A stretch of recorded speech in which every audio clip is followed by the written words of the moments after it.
Hola, buenas tardes. Mi nombre es Federico Fortado y estoy grabando un nuevo video para mi canal Hágalo Usted Mismo. Esta vez arrancamos con un título provocador.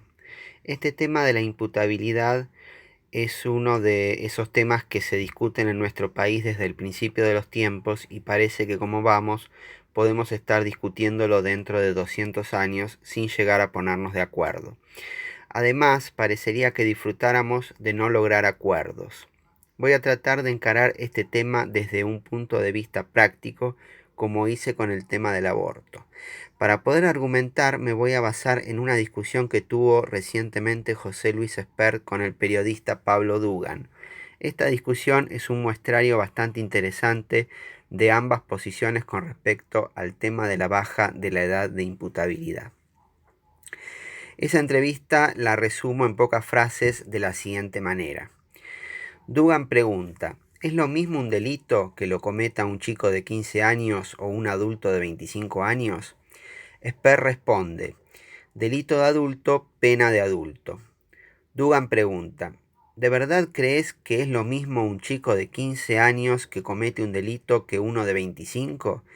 Pero ¿por qué no puede votar, por ejemplo, y hacer otras tantas cosas un chico de 15 años? Bueno, Spert insiste varias veces con su frase delito de adulto, pena de adulto, y afirma que la política tiene que darle apoyo a los policías. Dugan dice entonces, estás más con la idea de Patricia Bullrich. Bueno, Spert, según recuerdo en esta parte, dice algo así como que hay que trabajar más por la gente normal, etcétera, etcétera. Entonces Dugan le pregunta, ¿cuál es la gente normal, ¿no? Creo que Spert se refiere aquí a las personas normales como aquellas que no cometen delitos aberrantes, que son precisamente los que suelen generar las discusiones sobre edad de imputabilidad. Y luego afirma Dugan, las cárceles están llenas de delincuentes, la enorme mayoría de ellos pobres. Bueno, la entrevista fue, si no exactamente así, muy parecida a esto. Y como les dije, aquí se ven muchos de los prejuicios, sobre todo de la izquierda y del populismo, para tratar el tema de la edad de imputabilidad. Yo quiero dar mi visión de este asunto y creo que así se va a entender también el título provocador del presente video. Evidentemente, la discusión sobre la edad de imputabilidad en Argentina es uno de esos temas controvertidos que parecen formar parte de la grieta y que, por lo tanto, no será resuelto nunca. Es una discusión estancada como tantas otras. Fíjense que Dugan pregunta si es un delito, si un delito es igual si es cometido por un chico de 15 años o uno adulto de 25 años. Sin lugar a dudas, el efecto de un delito es el mismo independientemente de quién lo cometa. Si una persona, por ejemplo, recibe un tiro en su cabeza, de nada importa la edad de quien le disparó. Se puede incluso hacer la especulación de que no sabemos quién realizó el disparo. El delito realmente se define por el daño que causa y no por la edad de quien lo comete. Ahora probablemente Dugan esté preguntando si corresponde hacer lo mismo con un delincuente, entre comillas, menor de edad que con uno adulto. Otra vez, creo que el delito está definido fundamentalmente por el daño que se hace. Pero pienso que aquí se encuentra el problema central de todo este asunto que hace que las discusiones no avancen, y es que nuestra sociedad argentina sigue pensando en la justicia como un acto de venganza. Es decir, el delincuente comete su delito y las fuerzas del Estado se encargan de vengar ese delito con cárcel o muerte durante la comisión del ilícito, ¿no? Y como decía, este es el punto, porque todos vamos a estar de acuerdo en que vengarse de un niño, por atroz que haya sido su delito, siempre es muchísimo más difícil, más duro, que vengarse de un adulto que ha cometido un delito. Por si fuera poco, a un adulto se le adjudican ciertas capacidades intelectuales, responsabilidades y demás que hacen que un delito cometido por un adulto goce a priori de menor indulgencia que el cometido por un niño, en la enorme mayoría de los casos.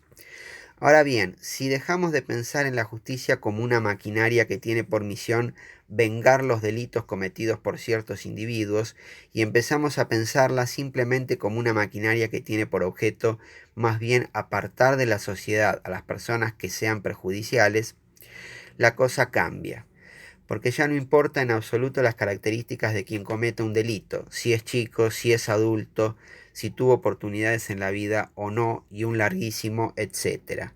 Lo único que importa es apartar de la sociedad a las personas que pueden hacer daño a esa sociedad.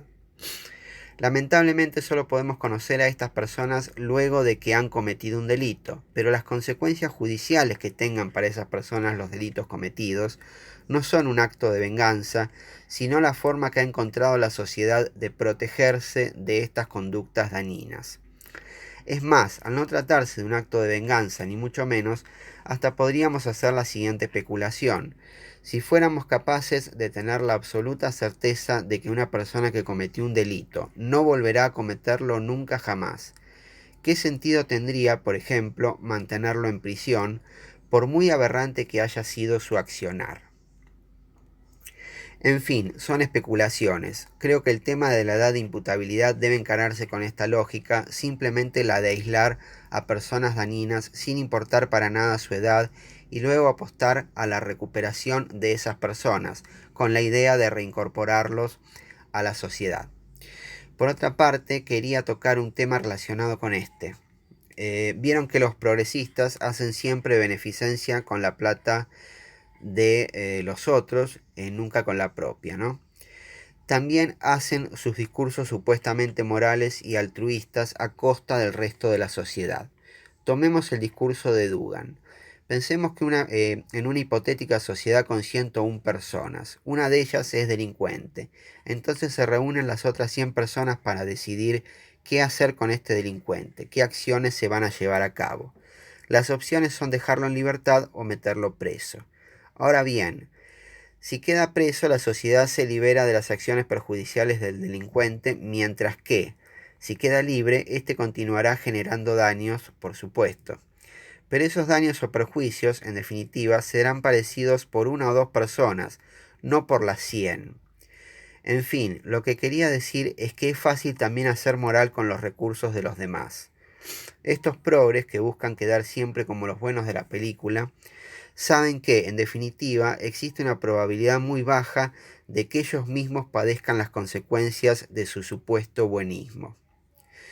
Es una cuestión matemática. Me pregunto, ¿no sería más justo que si Dugan y otros piensan que todos los delincuentes deberían andar sueltos por la calle, se configure la sociedad de manera tal que las acciones de esos delincuentes caigan con mayor probabilidad sobre los Dugan y compañía?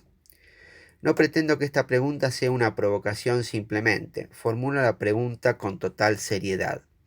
¿No deberíamos ir hacia una sociedad en la que cada ciudadano reciba las consecuencias de sus acciones de la manera más precisa posible, sean estas buenas o perjudiciales? ¿Esto haría cambiar de opinión a los progres con respecto a la delincuencia? Porque es muy fácil hacer discursos progres cuando las consecuencias de estos discursos no afectarán con mucha mayor probabilidad a esos progres, sino a terceros. Bueno, muchas gracias por escucharme. Quería tocar un poco el tema de la imputabilidad. En el siguiente video voy a hablar sobre la meritocracia.